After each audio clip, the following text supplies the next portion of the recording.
नमस्कार। लखनऊ से इस स्पेशल ब्रॉडकास्ट में आपका एक बार फिर से बहुत बहुत स्वागत है। और ये स्पेशल ब्रॉडकास्ट इसलिए है क्योंकि बहुत ही स्पेशल इंटरव्यू है, वो इंटरव्यू जिसका आप सबको बेसब्री से इंतजार था और सनातन धर्म में जो विश्वास रखते हैं उन्हें भी बहुत इंतजार था और जो लोग विश्वास नहीं रखते हैं उन्हें भी उतना ही इंतजार था। अब तक आपको समझ में आ गया होगा। मेरे साथ हैं उत्तर प्रदेश के मुख्यमंत्री योगी आदित्यनाथ जी। आपका बहुत बहुत स्वागत है सर। नमस्ते, धन्यवाद जी। बहुत दिन के बाद आज आपसे इस तरह मुलाकात हो रही है और आप मीडिया से लगभग 1 साल से दूर हैं। कोई खास वजह थी? आप मीडिया से अब आपने बात करना ही, इंटरव्यू देना ही बंद कर दिया? मीडिया में सबसे ज्यादा मेरे समाचार ही छपते हैं। बिना इंटरव्यू दिए? नहीं, बिना इंटरव्यू दे नहीं।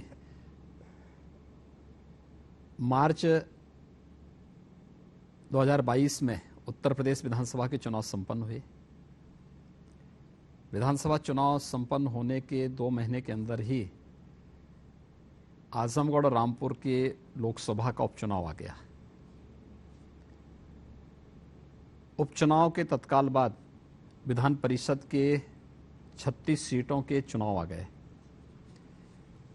इसके बाद फिर उपचुनाव आ गए। दूसरे देश के अंदर और प्रदेश के अंदर भी हम लोगों के लगातार कार्यक्रम लगे हुए थे, तो उन कार्यक्रमों के माध्यम से मीडिया से तो हमारा इंटरेक्शन लगातार बना रहा है। तो आपको ये जो पहले तो स्टारडम था आपका, अब आपका सुपर स्टारडम हो गया है, ये कैसा लगता है अभी आपको? देखिए, हम लोग जो पहले थे वही है। हाँ, उत्तर प्रदेश को मीटर गेज से अब हमने बुलेट ट्रेन की स्पीड से आगे बढ़ा दिया है और उत्तर प्रदेश आगे बढ़ रहा है तो अच्छा लगता है। योगी जी, आप एक बड़े यूनिक संत हैं। संत तो देश में और हमारे समाज में बहुत हैं। आप एक संत भी हैं, प्रशासक भी हैं और आजकल जो ग्लोबल समिट की, इन्वेस्टमेंट समिट की बात आप कर रहे हैं, अब ऐसा लगता है कि अब आप अर्थशास्त्री भी बन गए हैं। तो एक ऐसा संत जो अब इकोनॉमी की बात भी करता है, फाइनेंस की बात भी करता है, तो एक बड़ा यूनिक सा कॉम्बिनेशन आपने बनाया है। देखिए, हम लोगों ने जीवन को एकांकीपन के साथ नहीं, समग्रता के साथ जीने पर विश्वास किया है और कभी हम लोगों ने इस बात विकास का कभी विरोध नहीं किया। वो ठीक है, मेरे बाने को देख करके लोग पहले क्या बोलते थे या क्या सोचते थे, मैंने कभी उस पर कोई प्रतिक्रिया नहीं व्यक्त की। लेकिन मैं 1998 से लेकर के 2017 तक देश की संसद में था। 2017 में आदरणीय प्रधानमंत्री जी ने और पार्टी ने मुझे प्रदेश की जिम्मेदारी दी। 2017 से मैं प्रदेश में हूं, मुख्यमंत्री के रूप में यहां सेवा कर रहा हूं। हमने अपनी पार्टी की विचारधारा और उनके मूल्यों और सिद्धांतों के प्रति अपनी प्रतिबद्धता व्यक्त करते हुए विकास को फोकस किया है और समग्र विकास की जब हम बात करते हैं तो उसमें निवेश भी आता है, इंफ्रास्ट्रक्चर डेवलपमेंट के कार्य भी आते हैं, लोक कल्याणकारी वे सभी कार्यक्रम आते हैं जो प्रत्येक नागरिक के जीवन में परिवर्तन के वाहक हो सकते हैं। और हमने राज्य के अंदर उन्हीं कार्यक्रमों को आगे बढ़ाया है जो जन अपेक्षाएं थी और जो डबल इंजन सरकार से लोग उम्मीद करते थे।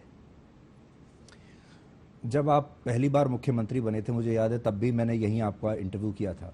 उस समय लोग सोचते थे कि आप एक संत हैं, चलो सांसद तो हैं, अच्छा काम किया सांसद रहते हुए, लेकिन आप उत्तर प्रदेश जैसे बड़े राज्य की सरकार चला नहीं पाएंगे। यहाँ अफसरशाही बड़ी मजबूत है और सरकार आप नहीं, अफसर ही चलाएंगे। पहले आपके बारे में ये इंप्रेशन था, फिर आपने उसको ठीक किया, फिर आप एक सख्त प्रशासक की तरह फिर आपने लॉ एंड ऑर्डर को ठीक किया।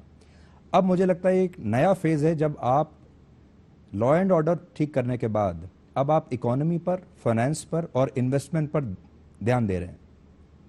तो ये सब कुछ आपने एक वेल प्लान्ड तरीके से आपने ये रोड मैप बनाया था कि एक एक करके पहले ऐसे करेंगे और फिर बाद में आखिर में इन्वेस्टमेंट लेकर आएंगे? देखिए, उत्तर प्रदेश में आज जो कुछ भी हम परिवर्तन लाने में सफल हुए हैं, इसका श्रेय मैं प्रधानमंत्री मोदी जी को देता हूं, जिनकी प्रेरणा और मार्गदर्शन में उत्तर प्रदेश जैसे राज्य में हम लोग कुछ करने में हमें सफलता प्राप्त हुई है। और यहाँ की 25 करोड़ जनता की आकांक्षाओं के लिए कुछ करने में हम लोग कुछ सफल हो पा रहे हैं। उत्तर प्रदेश को इस विकास की बहुत दिनों से एक तमन्ना थी उसकी, लेकिन लाएगा कौन? जातिवाद की राजनीति, परिवारवाद की राजनीति नहीं। हमें प्रदेश को समझना पड़ेगा।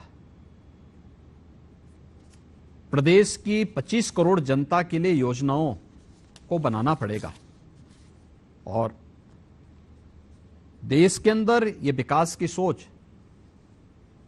जो समग्र विकास की सोच हो, जिसमें गांव, गरीब, किसान, नौजवान, महिलाएं, किसी के साथ भेदभाव हुए बगैर परिवारवाद, जातिवाद, क्षेत्रवाद के लिए कोई स्थान न हो, सबका साथ और सबके विकास के इस भाव को ध्यान में रख करके कार्यक्रम आगे बढ़े। 2014 के बाद वो परिवर्तन देश के अंदर देखने को मिला और उत्तर प्रदेश ने उसी को अंगीकार किया और आज उसके परिणाम हम सबके सामने। अच्छा, मैंने देखा कि मैं सवाल कुछ भी पूछूं, आप जवाब जो आपको देना है वही देते हैं। नहीं, मैं जवाब वही दे रहा हूं जो आपका प्रश्न है। पर मैं आपसे कई पर्सनल सवाल भी पूछता हूं। जैसे हर सवाल में मैं आपसे ये भी जानना चाहता हूं कि आपका एक निजी व्यक्तित्व इसमें कहां आता है। पर मैंने ये देखा आप अपने निजी व्यक्तित्व के बारे में बात ही नहीं करते, या तो पार्टी या प्रधानमंत्री। देखिए, मेरा कोई व्यक्तिगत जीवन है ही नहीं। एक संत का कोई व्यक्तिगत जीवन नहीं होता है और हम लोग सफल इसलिए हैं क्योंकि जो अंदर है वही बाहर है, जो विचार है वही व्यवहार भी है। जब आचार और विचार में परस्पर विरोध होता है तो जन आकांक्षाओं की प्रतिमूर्ति नहीं बन सकता, जन विश्वास का प्रतीक नहीं बन सकता। आचार और विचार में जब परस्पर समन्वय हो तो जन विश्वास का प्रतीक बनेगा और व्यवहारिक धरातल पर हर एक कार्य को उतार करके परिणाम सामने लाएगा। और पिछले 6 वर्ष के अंदर उत्तर प्रदेश के अंदर ये सब कुछ देखने को मिला है। मैं मठ में जैसे रहता हूं वैसे ही सार्वजनिक चौराहे पर भी वैसे ही रहता हूं। मैं यहां पर अपने ऑफिस में जिस वेशभूषा में रहता हूं, अपने आवास में भी उसी वेशभूषा में रहता हूं। ऐसा नहीं कि अंदर कुछ बाहर कुछ, जो अंदर है वही बाहर है, जो बाहर है वही अंदर है। आपकी वेशभूषा से बहुत लोगों को दिक्कत भी होती है, तकलीफ भी होती है। शुरू में लोग आपको स्वीकार करने में उनको परेशानी हो रही थी कि एक भगवा पहने एक संत मुख्यमंत्री कैसे हो सकता है। आपने भी इसको इस परेशानी का सामना किया? हमेशा करते हैं, लेकिन उनका काम और उनकी सोच, देखिए, जिसकी जितनी सोच होगी, जितना विवेक होगा, उन्हें हम उसके लिए दोषी क्यों ठहरा देते हैं? ईश्वर ने उनको जब उतना ही सोचने की सामर्थ्य दी है, उससे ज्यादा की अपेक्षा क्यों करते हैं? इसलिए उधर बहुत ध्यान नहीं देता मैं। अपने उस एजेंडे को जो पार्टी ने तय किया है, जो शासन ने तय किया है, उस एजेंडे को आगे बढ़ाने में विश्वास करता हूं और उसी एजेंडे को आगे बढ़ाने का परिणाम है आरोप प्रत्यारोप सार्वजनिक जीवन में लगते रहे हैं, लगेंगे भी। ये सब चलता रहेगा, लेकिन हमें परिणाम पे फोकस करना पड़ेगा और जब परिणाम आएंगे सबके मुंह अपने आप बंद होंगे। अब मैं आपकी सबसे बड़ी चुनौती के बारे में बात करता हूं, जो आप यूपी ग्लोबल इन्वेस्टर्स समिट अभी आप करने जा रहे हैं।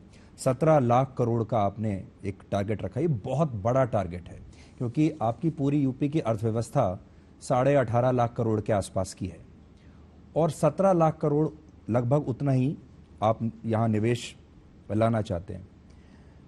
अब कोई उद्योगपति आज आपसे ये पूछे कि मैं उत्तर प्रदेश में क्यों पैसा लगाऊं, मैं महाराष्ट्र में क्यों ना लगाऊं, पश्चिम बंगाल में क्यों ना लगाऊं, राजस्थान में क्यों ना लगाऊं, पंजाब में क्यों ना लगाऊं, तो उसे आप कैसे कन्विंस करेंगे? देखिए, उत्तर प्रदेश की कुल जो जीडीपी है आज के दिन पर वह 23 लाख करोड़ से ऊपर की है और पिछले 6 वर्ष में ये लगभग दुगनी हुई है। हमने जब सत्ता संभाली थी, उत्तर प्रदेश की जो जीडीपी थी वह लगभग 12 लाख करोड़ रुपए की थी। आज वह 23 लाख करोड़ को क्रॉस कर रही है और जितने की उत्तर प्रदेश की जीडीपी होगी उससे ज्यादा का निवेश हम यूपी के अंदर करवाएंगे ग्लोबल इन्वेस्टर समिट के माध्यम से। दूसरा, निवेश की और औद्योगिक विकास की कुछ शर्तें हैं जो उसकी आधारभूत आवश्यकता है। सबसे पहले सुरक्षा, कानून का राज हो, उसकी गारंटी यूपी दे सकता है। कनेक्टिविटी, बेहतरीन इंफ्रास्ट्रक्चर यूपी के पास आज के दिन पे है। इंटर स्टेट हो या इंटर डिस्ट्रिक्ट हो, यह यूपी के पास है। यूपी के पास अच्छे एक्सप्रेस हाईवेज हैं, यूपी के पास अच्छे एयरपोर्ट हैं, एयर कनेक्टिविटी यूपी की बेहतरीन सबसे अच्छी है आज के दिन पे। और यूपी के पास अब लैंड लॉक्ड स्टेट से बाहर हट करके हम लोग वाटरवे से भी जुड़ चुके हैं। पूर्वी बंदरगाह से हल्दिया से वाराणसी के बीच में जुड़ चुके हैं। मेट्रो की सबसे अच्छी सेवाएं देश के अंदर हमारे पास हैं। रैपिड रेल यूपी का प्रारंभ होने वाला है। तो डबल इंजन सरकार की स्पीड के साथ जब विकास दर दिखाई दे रही हो, वह यूपी के अंदर है। ईज ऑफ डूइंग बिजनेस में यूपी ने जो रिफॉर्म किए हैं, 14वें स्थान से दूसरे स्थान पर यूपी आया है और इसमें भी यूपी ने और सुधार किए हैं। यानी हमारा कोई भी निवेशक आएगा, सिंगल विंडोज का जो हमारा प्लेटफॉर्म है, यह देश का सबसे बड़ा निवेश मित्र प्लेटफॉर्म हमारे पास है। 350 से अधिक एनओसी उसको एक ही प्लेटफॉर्म पे एक जगह मिल सकती है। एमओयू होने के बाद उसकी एक मॉनिटरिंग करने के लिए निवेश सारथी हमारे पास है जी। और निवेश जमीनी धरातल पर उतरने के बाद इंसेंटिव मॉनिटरिंग सिस्टम भी हमारे पास है, जो ऑनलाइन जिसकी मॉनिटरिंग करके हर एक निवेशक को उसका इंसेंटिव प्राप्त हो सकता है। ये तीनों की गारंटी यूपी दे रहा है। 2017 यूपी के पास जी, यूपी के पास सबसे अच्छा एमएसएमई का बेस है। 96 लाख एमएसएमई यूनिट यूपी के पास हैं, जो किसी भी औद्योगिक निवेश की एक प्राथमिक शर्त होती है। और 64 लाख हेक्टेयर से अधिक लैंड, 64,000 एकड़ से अधिक लैंड बैंक के रूप में हमारे पास मौजूद है, जहां पे हम निवेश को जमीनी धरातल पर उतारने में पूरी तरह सक्षम है। इन चारों पर और man power, skill and unskilled man power सबसे ज्यादा यूथ यूपी के पास है। तो फिर यूपी पीछे क्यों रहेगा? और यूपी के पास योगी भी है। नहीं, मैं तो सबके सेवा के लिए समर्पित हुई। आपने अपना जो लक्ष्य रखा है $1 ट्रिलियन इकोनॉमी बनाने का रखा है अगले 5 साल में। इसका मतलब है 82 लाख करोड़ की इकोनॉमी आप बनाएंगे। और अगर कैलकुलेट करें तो हर साल आपको 10 से 12 लाख करोड़ का विस्तार करना पड़ेगा। ये इतना मुश्किल लक्ष्य है कि आप समझिए कि क्रिकेट की भाषा में कहूं तो T20 मैच आप खेल रहे हैं, लेकिन हर बॉल पर आपको छक्का मारना पड़ेगा। देखिए, छक्के के आगे भी अगर कोई बॉल पड़ सकती तो यूपी वहां की यात्रा करने को तैयार है। योगी जी, एक हमारे दर्शकों को भी ये लग रहा होगा आज कि हमारे दर्शकों ने आपको लॉ एंड ऑर्डर की बात करते हुए देखा है, बुलडोजर की बात करते हुए देखा है, हिंदुत्व की बात करते हुए देखा है, इकोनॉमी की बात करते हुए, फाइनेंस की बात करते हुए, आंकड़ों की बात करते हुए। ये एक नया अनुभव होगा। और दर्शकों को मैं ये भी बता दूं कि योगी जी ने असल में BSc किया है मैथ्स में, तो आपकी वो डिग्री अब जरूर काम आ रही होगी आपके। देखिए, डिग्री के साथ साथ व्यावहारिक जीवन के उन चुनौतियों से जूझते हुए, दूसरा व्यावहारिक जीवन में अपने बड़ों का मार्गदर्शन लेते हुए, उनके साथ कार्य करते हुए जो अनुभव हुए हैं, वह एक नया व्यावहारिक ज्ञान होता है और वह महत्वपूर्ण होता है। और उन सभी चीज़ों को लेकर के समग्रता के साथ जब हम आगे बढ़ते हैं तो वह हम लोगों को एक नई ऊर्जा देता है। अब मैं अगले विषय पर आता हूं। 2024 का चुनाव अब आने ही वाला है। राष्ट्रीय कार्यकारिणी हुई, उसमें प्रधानमंत्री मोदी ने पूरा रोड मैप भी बताया कि बजट को लेकर घर घर जाइए और सरकारी योजनाओं को लेकर घर घर जाइए। आपका अपना आकलन या ये कह लीजिए कि आपकी अपनी भविष्यवाणी 2024 के बारे में क्या है? देखिए, 2024 में प्रधानमंत्री मोदी जी के नेतृत्व में भारतीय जनता पार्टी 2019 से अच्छे बहुमत से फिर से सरकार बनाएगी और उत्तर प्रदेश में 2019 से अच्छी सीटें 2024 में आएंगी।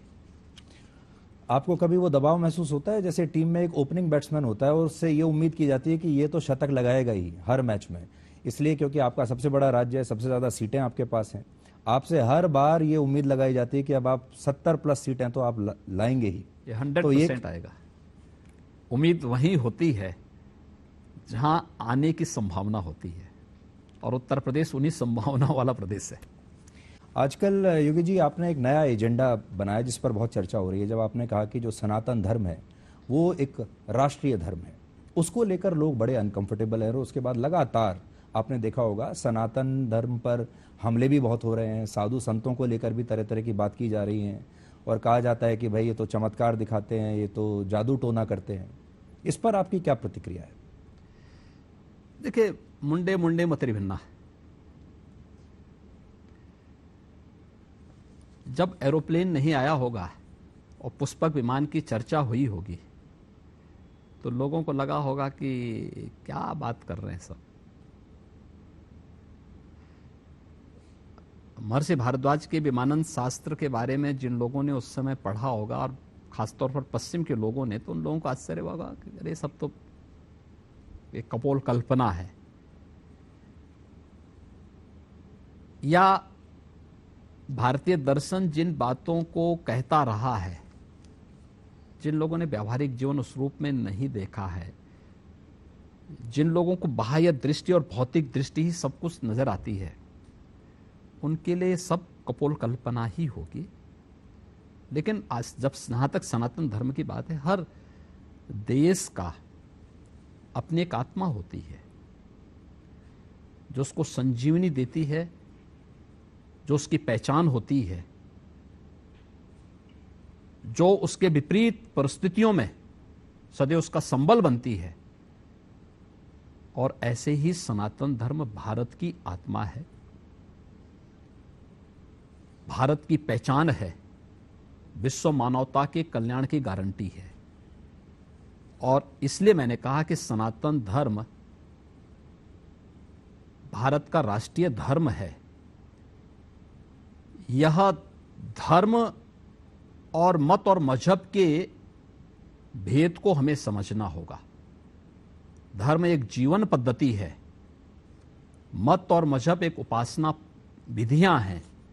इन दोनों को हमें समझना होगा। जो समझ पाएगा वह इसके मर्म को समझ पाएगा, जो नहीं समझ पाएगा वो अपनी व्याख्या करेगा, आरोप प्रत्यारोप, आलोचना प्रत्यालोचना होता रहेगा। या ये कह लीजिए कि जिसको समझ में आ गया वही रहेगा, जिसको समझ में नहीं आया वो नहीं रहेगा। नहीं, अब ये आपकी सोच हो सकती है, हम किसी को भगा नहीं रहे हैं, लेकिन राष्ट्रीयकरण की मुख्य धारा के साथ जोड़ने का आह्वान सबको करेंगे। पर आप ये जरूर एक इशारा कर रहे हैं भविष्य के लिए कि ये सनातन धर्म एक वृक्ष की तरह है और जिसे भी भारत में रहना है इसी वृक्ष के छत्र छाया में रहना होगा। मानवता के कल्याण का मार्ग जब भी प्रशस्त करेगा, सनातन धर्म ही करेगा। और इसके अलावा कोई और नहीं कर सकता।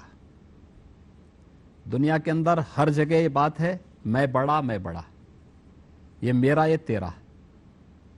अकेले सनातन धर्म इस बात की गारंटी देता है कि ये मेरा है, ये पराया है। ये तो छोटी सोच के लोग ही बोलते हैं। विराट सोच के लोगों के लिए तो पूरा दुनिया ही एक कुटुंब है। अयम निज परोवेति गणना लघु चेतसाम उदार चरितानाम तो वसुधैव कुटुंबकम। और यही सनातन धर्म का उद्घोष है। तो जो लोग गज़वाए हिंद का सपना देखते हैं, जो लोग खालिस्तान का सपना देखते हैं, जो लोग भारत को तोड़ने का सपना देखते हैं, जिसको हम टुकड़े टुकड़े गैंग भी कहते हैं, जो माओवादी हैं, वो तो आपके इस विचार को का बहुत ज़बरदस्त विरोध करेंगे और इस देश को फिर से पोलराइज करने की कोशिश तो करेंगे। कभी सफल नहीं होंगे। ये नया भारत है, कभी वे सफल नहीं होने वाले हैं। और नया भारत अपनी विरासत पर गौरव की अनुभूति करता है। नया भारत प्रधानमंत्री मोदी जी के नेतृत्व में दुनिया को नेतृत्व देने की सामर्थ्य रखता है और G20 का समिट इसका उदाहरण भी है। जी, अब ये नया भारत में भी दो रूप आ रहे हैं। एक तो जो नया भारत जिसकी आप बात करते हैं, और एक राहुल गांधी जिस भारत को जोड़ने की बात करते हैं, भारत जोड़ो यात्रा। राहुल गांधी और राहुल गांधी की जो विचारधारा है और भारत जोड़ने की जो बात हो रही है, इसका आकलन कैसे करते हैं आप? देखिए, कांग्रेस पार्टी देश की सबसे बड़ी पुरानी राजनीतिक पार्टी है और वह अपनी नकारात्मकता के कारण लगातार गर्त की तरफ जा रही है। अगर कांग्रेस के नेता ही कांग्रेस के बारे में नहीं सोचना चाहते हैं तो देश और आम जनमानस क्यों सोचेगा? किसी भी राष्ट्रीय इशू में और सरकार के साथ में नहीं खड़े होते। देश के अंदर रहेंगे तो देश का विरोध करेंगे, आपस में लड़ाने की बात करेंगे। देश के बाहर जाएंगे तो देश की निंदा करेंगे। उत्तर प्रदेश के बाहर जाएंगे तो उत्तर प्रदेश की निंदा करेंगे। और जब सत्ता में जाना हो तो उत्तर प्रदेश को मोहरा बनाने का काम भी करेंगे। जनता इस दुविधापूर्ण चरित्र से उब चुकी है। आपने एक बात नोट की होगी कि जो विदेशी रिपोर्ट्स आजकल जो आ रही हैं, विदेशों से जो सब चीज़ें आ रही हैं, ताज़ा ये है, आप देखिए जो हिंडनबर्ग की रिपोर्ट है जिसमें अडानी का ये जो स्थिति पैदा हुई, इससे पहले बीबीसी की डॉक्यूमेंट्री, इससे पहले बाकी के अलग अलग जो एनजीओज़ हैं उनके बारे में वो बताते हैं कि यहाँ ह्यूमन राइट्स वायलेशन हो रहा है, पोलराइजेशन हो रहा है, जो कट्टर हिंदूवादी ताकतें हैं वो यहाँ मजबूत हो रही हैं। तो ये जो विदेशी रिपोर्ट्स हैं ये हमारे देश की राजनीति में बहुत एक अहम रोल देखिए प्ले कर रही है। ये चीजें जब भी चुनाव आते हैं उसके आसपास इस प्रकार की बहुत सारी चीजें आएंगी, लेकिन नेतृत्व के प्रति देश की जनता के मन में जो विश्वास है वह बड़ी बात है। और इस पे कोई भी प्रतिक्रिया व्यक्त करने के पहले विपक्ष को भी उन साजिशों के बारे में जरूर सोचना चाहिए जो भारत के खिलाफ अंतर्राष्ट्रीय मंचों पर रची जा रही है। सनातन धर्म पर जो हमले हैं अचानक से आपने देखा होगा बढ़ गए होंगे। अब जब सनातन धर्म से जुड़ा कोई संत कोई बात करता है तो उसको कहते हैं तो चमत्कार दिखा रहा है, जादू टोना कर रहा है। दूसरे धर्मों से जुड़े हुए जो लोग हैं जब वही वो काम करते हैं तो उसको वो बहुत राशनल मानते हैं। मदर टेरेसा अगर कहे तो उसको वो बोलते हैं कि ये दैविक शक्ति है, लेकिन हमारा कोई संत अगर कोई चीज़ भविष्यवाणी कर दे तो कहते हैं कि ये जादू टोना कर रहा है। ये आपको क्या लगता है कि जानबूझकर इस समय ये हो रहा है ताकि? देखिए यही दोहरा चरित्र तो उनको हमेशा कटघरे में भी खड़ा करता है, उन्हें अविश्वसनीय भी बनाता है। हमने अपनी बात किसी पे थोपी नहीं है, हमारे किसी संत ने किसी पे अपनी बात नहीं थोपी है। आपको अच्छा लगता है आप देखिए, नहीं लगता मत देखिए। आपको जो पसंद आए वो करिए। अभिव्यक्ति की स्वतंत्रता में किसी को कोई बाधा नहीं, लेकिन उसके नाम पर आप पूरे देश को कोसिए मत। उसके नाम पर आप देश को गाली नहीं दे सकते। पूरे भारत को और भारत की आत्मा को पर कुठाराघात नहीं कर सकते। और मुझे लगता है इसकी छूट और इसकी इस प्रकार की उच्छृंखलता करने की छूट किसी को भी नहीं दी जानी चाहिए। पर आप देखिए, रामचरितमानस के बारे में जिस तरह की आपत्तिजनक टिप्पणियां आजकल की जा रही हैं, किसी और धर्म के ग्रंथ को लेकर ये कल्पना भी नहीं की जा सकती। देखिए, ये वे लोग हैं जिनका अपना कोई डेवलपमेंट का एजेंडा है ही नहीं। डेवलपमेंट के एजेंडे से ध्यान हटाने के लिए इस प्रकार के मुद्दों को उठाया जाता है जो समाज में वैमनस्यता पैदा कर सके, लेकिन वे कभी सफल नहीं होंगे, क्योंकि उनकी असलियत समाज समझ चुका है। आपकी लोकप्रियता के बारे में बात करते हैं। आपकी लोकप्रियता लगातार बढ़ी है हाल के दिनों में। पहले मैंने आपको कहा, पहले आप स्टार थे, फिर सुपरस्टार हुए, अब तो उससे भी शायद ज़्यादा आपकी लोकप्रियता बढ़ रही है। और आप हिंदुत्व के एक पोस्टर बॉय के तौर पर लोगों के सामने हैं, उसमें भी हार्डलाइनर हिंदुत्व। तो आप अपनी इस छवि से बिल्कुल सहज हैं इस छवि के साथ? आपने जानबूझकर ऐसी बनाई है या आप? देखिए, मैं एक योगी हूं और ये एक योगी के रूप में ही रहना पसंद करता हूं। ना मैं हार्ड हूं ना सॉफ्ट हूं। मैं केवल एक योगी हूं और योगी के रूप में अपने दायित्वों का निर्वहन कर रहा हूं। देखिए, पहले जब वाजपेयी जी थे तो वाजपेयी जी सॉफ्ट चेहरा माने जाते थे, आडवाणी जी हार्ड लाइनर माने जाते थे। फिर आडवाणी जी आए तो मोदी जी हार्ड लाइनर माने जाने लगे। मोदी जी आए तो अब योगी जी जो हैं, मोदी जी एक सॉफ्ट फेस दिखते हैं और आप हार्ड लाइनर। तो ये पूरी मैं देख रहा हूं कि बीजेपी में एक चेंज चली आ रही है। देखिए, मैं एक सामान्य कार्यकर्ता हूं और हिंदुत्व ना हार्ड होता है ना सॉफ्ट होता है, और केवल हिंदुत्व होता है और वह भारत की जीवन पद्धति होती है और कोई शब्द नहीं है। भारत की जो मूल जीवन पद्धति है वही हिंदुत्व है, उसके सिवाय कुछ नहीं। सोशल मीडिया पर आप बहुत आजकल लोकप्रिय हैं। आपके मैं लगातार देखता हूं, आपके मीम्स भी बनते रहते हैं, आपके वीडियोस भी चलते रहते हैं और सब जगह, ट्विटर पर भी, इंस्टाग्राम पर भी, फेसबुक पर भी। तो इसके पीछे कोई आपकी सोशल मीडिया टीम काम करती है? आपकी ऑर्गेनिक लोकप्रियता है? और कई बार ऐसा होता है कि लोकप्रियता बहुत ज्यादा बढ़ जाती है, वो भी खतरनाक होती है। देखिए, मेरी कोई टीम नहीं है और हमारी कोई टीम अलग से काम नहीं करती है। कौन लोग हैं, मुझे लगता है कि इसके बारे में लोगों को स्वयं जांच करनी चाहिए जी। और देखिए, आप सोशल मीडिया को एनालिसिस करने के बहुत सारे प्लेटफॉर्म मौजूद हैं जी, उसके माध्यम से जांच करनी चाहिए, सही तथ्य सबके सामने आ जाएंगे। अलग अलग जो सर्वेज होते रहते हैं आजकल, उसमें एक सर्वे इंडिया टुडे और सी वोटर का ही था, मूड ऑफ द नेशन। उसमें बताया गया कि इस समय आप सबसे अच्छे मुख्यमंत्री हैं पूरे देश में। 39.1% लोगों ने आपको वोट दिया, मतलब आपको अरविंद केजरीवाल और ममता बनर्जी से भी ऊपर रखा। तो आप कह सकते हैं, आप खुद भी ये मानते हैं कि आप भारत में नंबर 1 मुख्यमंत्री हैं? देखिए, मैं ये नहीं मानता कि मैं अच्छा हूं और मैं ये भी नहीं मानता मैं बुरा हूं। मेरे लिए अच्छा और बुरा दोनों में समत्व भाव रखने की सामर्थ्य है। मैं उत्तर प्रदेश की जनता की सेवा कर रहा हूं।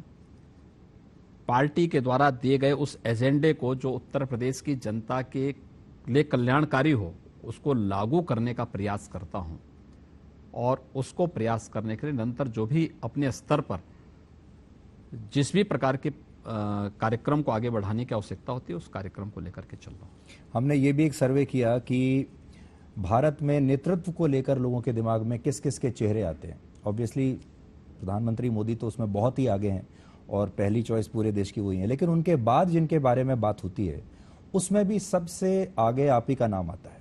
देखिए, मैं किसी भी पद के लिए दावेदार नहीं हूं। मैं एक योगी हूं और योगी के रूप में ही अपना जीवन आगे बढ़ाना चाहता हूं। आप उत्तर प्रदेश में ही रहना चाहेंगे या कभी दिल्ली भी जाना चाहेंगे?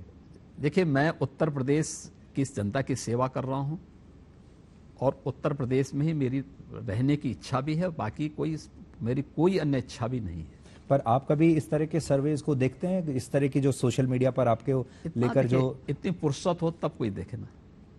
तो आप कंज्यूम करते हैं सोशल मीडिया? नहीं, बहुत कम, बहुत कम। आपने अभी हाल ही में एक फिल्म आई पठान, वो देखी? देखिए, मैं फिल्मों को सॉरी मैं देख नहीं पाता हूँ, ना मेरे पास इतना समय ही हो पाता जी। है, क्योंकि 25 करोड़ की आबादी के राज्य में देखिए, मैं कलाकारों का सम्मान करता हूँ, साहित्यकारों का पूरा सम्मान करता हूँ, जिसके अंदर कुछ भी प्रतिभा है उसको हम पूरा सम्मान देते हैं। इतना समय नहीं होता है कि हम फिल्मों को देख पाएं या किसी अन्य उसको देख पाएं,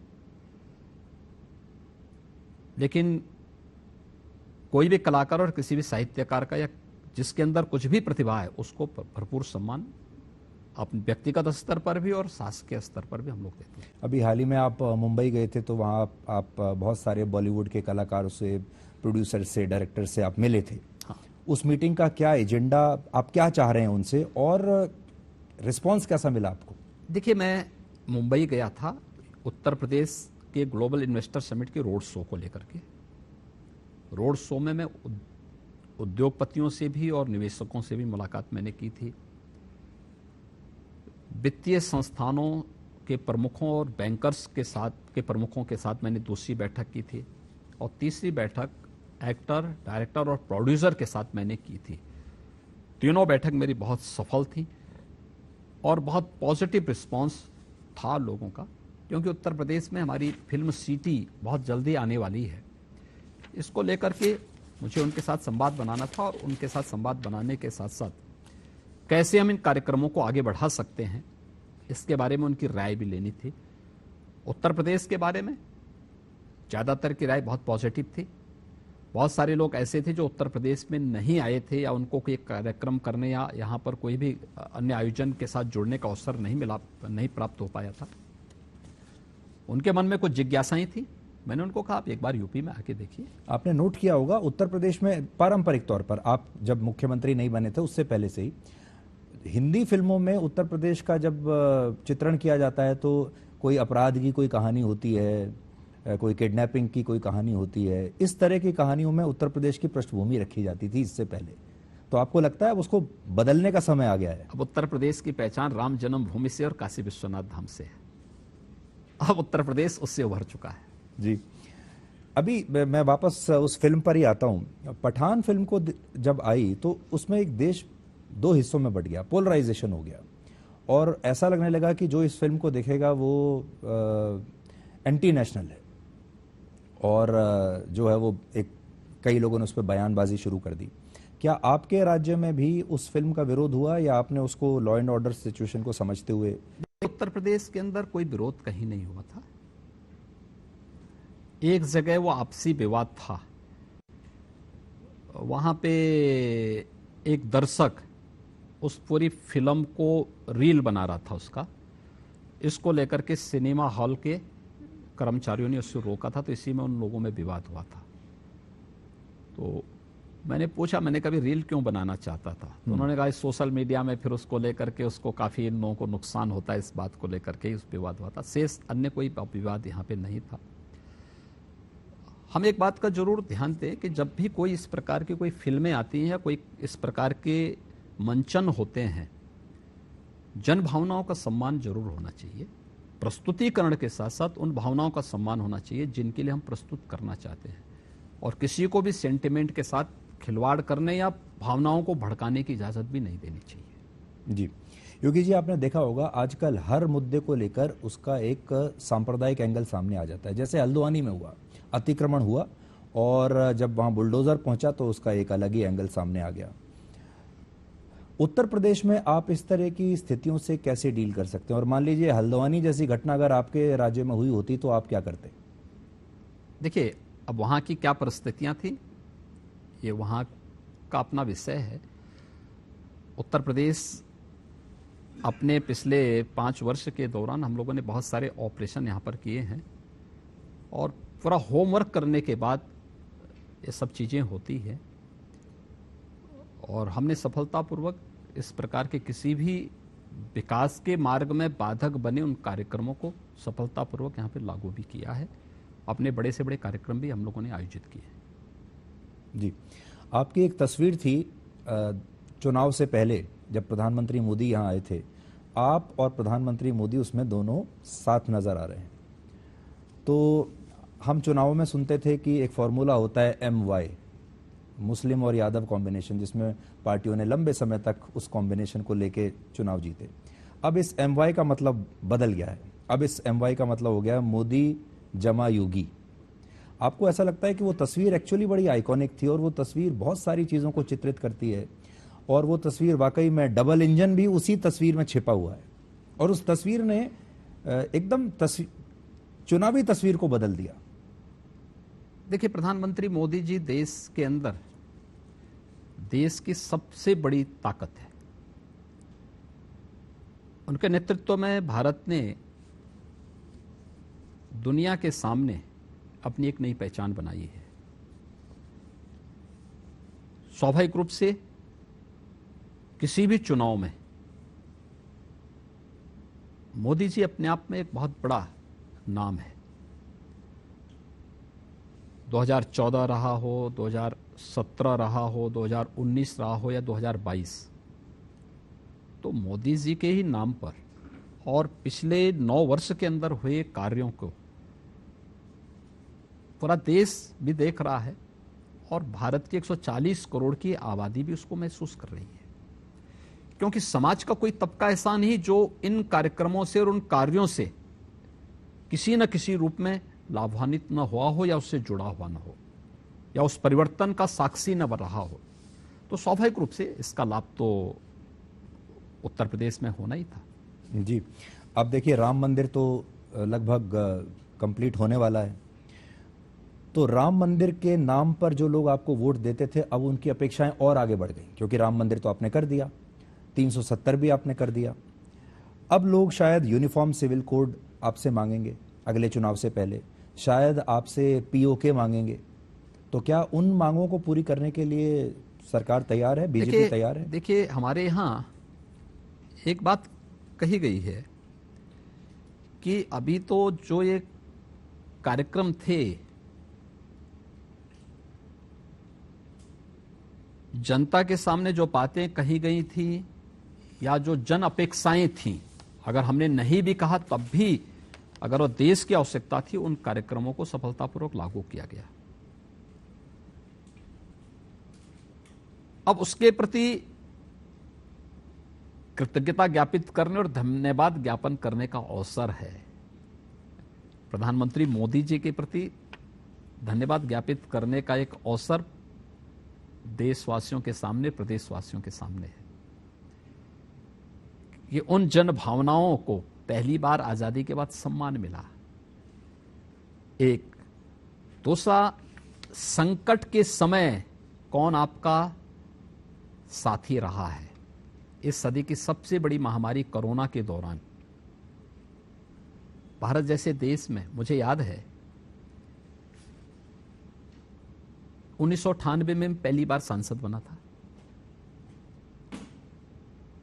तब तक पूर्वी उत्तर प्रदेश में, और बाद में वो बीमारी फैलते फैलते प्रदेश के 38 जनपदों में फैली थी, इंसेफ्लाइटिस की। जी,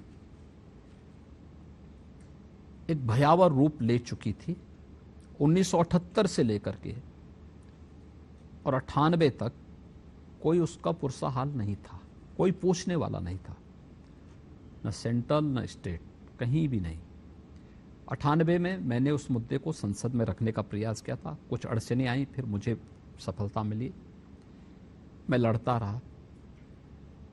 इंसेफ्लाइटिस का वैक्सीन जापान 1905 में बना चुका था और भारत में वैक्सीन आया 2006 में। 100 वर्ष लगे हैं वैक्सीन आने में, भारत आने में।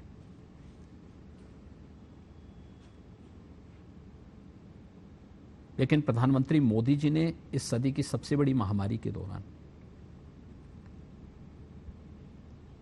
मात्र 9 महीने के अंदर 2 स्वदेशी वैक्सीन और दुनिया की सबसे प्रभावी वैक्सीन देशवासियों को दिया। क्या इसके प्रति देशवासियों को कृतज्ञता ज्ञापित नहीं करनी चाहिए? 19वीं सदी के प्रारंभ में देश के अंदर स्पेनिश फ्लू आया था। दुनिया में 2.5 करोड़ से अधिक लोग मरे थे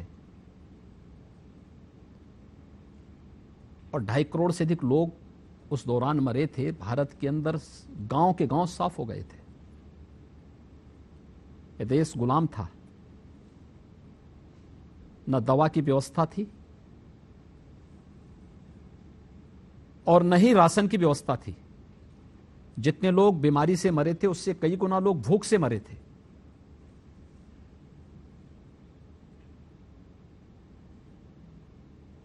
वंदे मातरम जैसा, आनंद मठ जैसा उपन्यास उसके बाद आता है।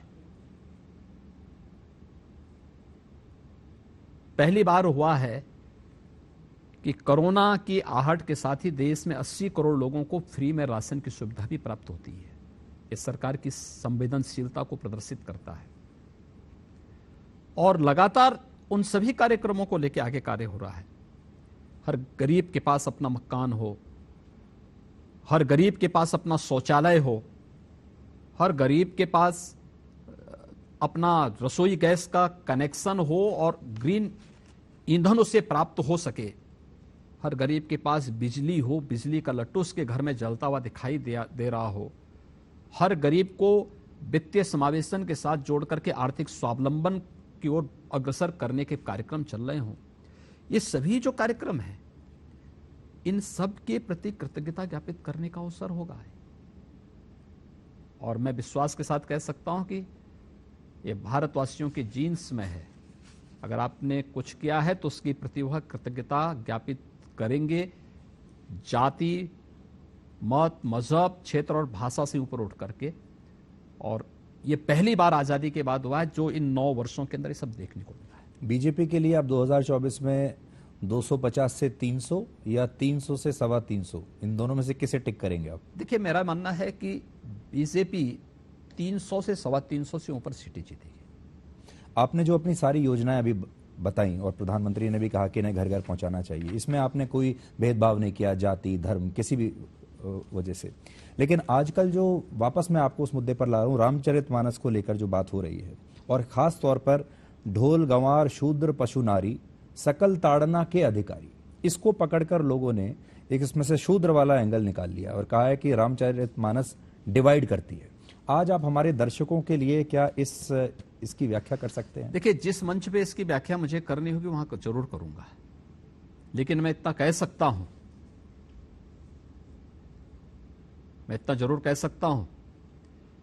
ये विकास और निवेश जैसे मुद्दों से प्रदेशवासियों का ध्यान भटकाने के लिए उस पार्टी की शरारत का एक हिस्सा है जिसके एजेंडे में कभी विकास नहीं था, कभी जिसके एजेंडे में कभी निवेश नहीं था, और जिनके कारण उत्तर प्रदेश के नौजवानों को और उत्तर प्रदेश के वासियों को पहचान का एक संकट खड़ा हुआ था। लेकिन उसी पार्टी के संस्थापक को अभी आपने पद्म विभूषण पुरस्कार भी दिया है। हाँ, ये पार्टी का बड़प्पन है कि अगर जन सेवा के लिए कोई व्यक्ति अपना पूरा जीवन समर्पित होकर के कार्य किया है तो उसको सम्मान देने, इसके प्रति तो समाजवादी पार्टी को कृतज्ञता ज्ञापित करनी चाहिए कि प्रधानमंत्री मोदी जी और केंद्र सरकार के प्रति आभार व्यक्त करे। पर वो तो भारत रत्न मांग रहे हैं। हाँ, तो मैंने कहा ना कि स्वयं सम्मान देंगे नहीं, और अगर कहीं सम्मान मिल रहा है तो उससे फिर पेट नहीं भरता। योगी जी, आप 50 वर्ष के हैं, फिर भी आप अपने आप को कभी इस तरह से प्रोजेक्ट नहीं करते कि आप युवा नेता हैं। आप उम्र में राहुल गांधी से छोटे हैं, आप उम्र में अरविंद केजरीवाल से भी छोटे हैं। ये दोनों ये कहते हैं कि हम तो बहुत युवा हैं। इस नाते आपके पास एक्टिव पॉलिटिक्स के कम से कम नहीं तो अभी 30 वर्ष और हैं, और 50 वर्ष की उम्र में ही आपने ये ऊंचाइयां पाली हैं इतनी जल्दी। अब आगे के जो 30 वर्ष हैं, इसमें आपका एजेंडा क्या रहने वाला है? आप अगला प्लान क्या है? एक योगी के रूप में जीवन आगे बढ़ाना। एक पॉलिटिशियन के रूप में, प्रशासक के रूप में नहीं, एक योगी के रूप में। तो आप ये बैलेंस कैसे मेंटेन करके रखते हैं? योगी वाला भी, प्रशासक वाला भी, जैसे मैंने शुरू में कहा, और अब तो आप और जिस तरह के सपने आप देख रहे हैं, एक दिन उत्तर प्रदेश की जो इकोनॉमी है वो पाकिस्तान की इकोनॉमी से बड़ी हो जाएगी। आज पाकिस्तान की इकोनॉमी 28-29 लाख करोड़ की है, जो कि शायद आप उस हिसाब से अगले साल पार कर लेंगे। हाँ, पाकिस्तान से अच्छी अर्थव्यवस्था उत्तर प्रदेश की आज के दिन पर है, और हम उसको बहुत शीघ्र उससे और बेहतर कर देंगे। जी, आपका बहुत बहुत धन्यवाद योगी जी, हमसे बात करने के लिए। और मुझे पूरा यकीन है कि दर्शकों को आज आपका ये रूप और आज आपने जो बातें कही हैं वो ज़रूर उनको बहुत पसंद आया होगा। धन्यवाद जी। Thank you.